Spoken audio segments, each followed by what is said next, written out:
guys, Station X here, and today we're going to be looking at the Xbox Series S. This was a nice little surprise we have today just because of the fact that I didn't think I was going to really buy this thing. I already own the Series X, and really because of the fact that it has a disc drive, which, you know, I'm a big fan of physical media. I like my games physical. The big selling point with this one being that this is only digital. You can't really put a physical disc in there because there's no disc drive for it. Now, of course, that means that instead of this being a $500 console, this is a $300 console. Just taking a look at the sides here. It's a nice profile shot right there. Here's the back of it. Power your dreams. That was the big slogan for the Xbox Series X and S. And you got a nice little shot of the games wrapping around here through the back and coming over the other side, along with the big games that were selling around the time this thing was releasing. And it's crazy. It's almost been, I think it's been like half a year. No, a little over half a year since this game system came out. And then, oh, almost forgot about this. This is the specs of it. So you got 120 frames per second, Xbox Velocity architecture, 512 gigabytes. Now, see, to me, that really doesn't make any sense for an all digital console. Seems a bit too short for me, because knowing my experience with both the Xbox One and PS4, 500 gigabytes really doesn't get you that far. I would have liked for this thing to at least be a terabyte, just because, you know, the games are just going to get bigger and bigger, and that hard drive is going to fill up very quickly. So really, I just don't think that this is going to last you that long without an external hard drive, which because it's an SSD, that is going to take, you know, that is going to take a lot of saving up to really get for that, because I think that's like 230 bucks. So off the top of my head, so like, yeah, like I just don't understand the 512 gigabytes. But variable refresh rate, high dynamic range, and of course, the last but not least, just the disc-free gaming. And then here we are, the Xbox Series S. Now, I already took the tabs off, so just so that we didn't have to waste time fumbling around with this thing. So here we go. I'm gonna be open this up, and look at that. Oops. Little technical difficulties. Yeah, look at that. So this is the Xbox Series S in all its glory. Let's take this out carefully.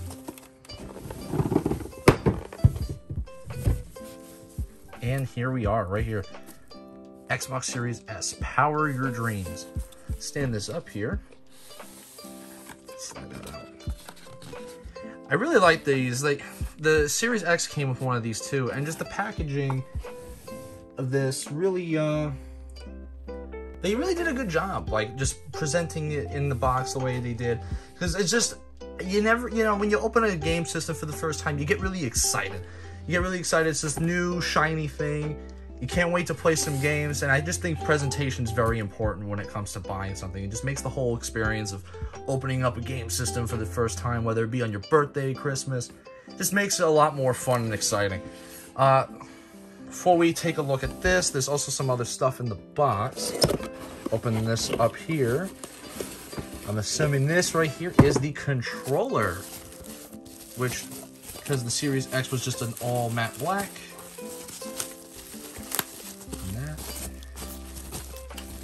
The controller itself was just matte black. This is just going to be a kind of glacier white right here.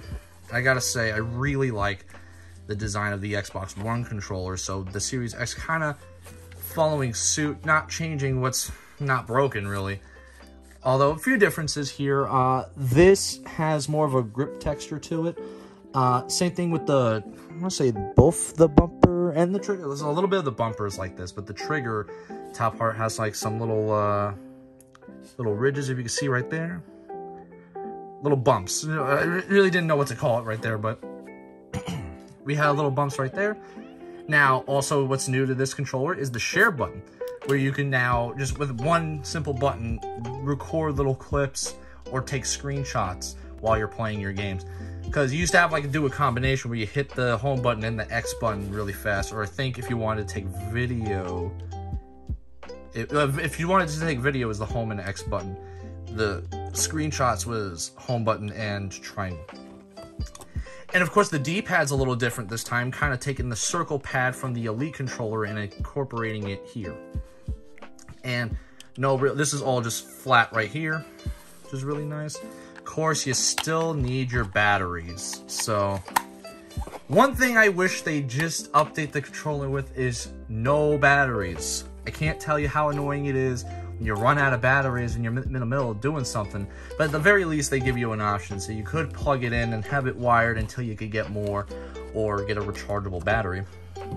And then I'm assuming the cable's in here. You got your HDMI cable, which is really good, really good. And then the power cable. And that's really all you need right here. Your controller, HDMI, and power cable. Now that that is done, let's take a look at the console itself. So this, I gotta say, is extremely tiny. This thing, compared to the Series X just dwarfs it. I mean, like, I can't stress how big that thing is and how tiny this is. They kind of went with a David and Goliath kind of look to the systems, which I think is pretty funny. So if you had someone who you know have a Series X and this have someone having a Series S, having them next to each other just would look really funny. But yeah, here we go. And then you also have like this really big circle right here, which another thing, when I first saw it, I was like, wow, that kind of looks dumb. Like, I almost mistook it, for a speaker just because of the way it looks. I mean, it's kind of raised here. It really does look like a speaker. Or I also made the joke that you could literally like make it like an oven and put a little pot right there on there. Oh, nobody gives a shit. Now, all jokes aside, you got your sync button to sync the controller into. You got your USB, got your power cable. Then turning this around, you got your power plug right there. You got your storage extension, HDMI. Was HDMI out. 2 more USBs and an Ethernet cable. But yeah, there it is, the Xbox Series X. So now that we've taken a look at the Xbox Series S, unboxing it, now we're going to be comparing it to its counterpart, the Xbox Series X. Now, having these two next to each other is just, this thing is just really big, and it's heavy too. There's just a lot more going on in this compared to the Series S. Obviously, the big thing right here to note is that it's got a disk drive. Same kind of deal as the front here with the sync button, the USB, and the power button. This right here, comparing the front of this compared to this, I mean, it's just like a night and day difference. You know, and I've seen everybody calling this like a refrigerator or mini fridge, and it's funny to me how the Microsoft has embraced it, how they embraced the look of this console and acknowledged the fact that yes, this thing does look like a fridge. Well, if this thing looks like a fridge, to me, this is a speaker or stove oven. That's what that is to me. Like, stove oven this way, facing flat like this, speaker right here. But yeah, this thing's a lot skinnier compared to this. This is just kind of like a perfect rectangle, whereas this is just skinny and this side and the back, and just lengthwise. It's very reminiscent to the Xbox One S, which, coincidentally enough, we also have right here. Moving this out of the way, we got the two right here. Let's move this back a bit. And there you are. You have the Xbox Series S and the Xbox One S. You know, they really look the same, although this has been flipped the other way around. And of course, this has a disc drive.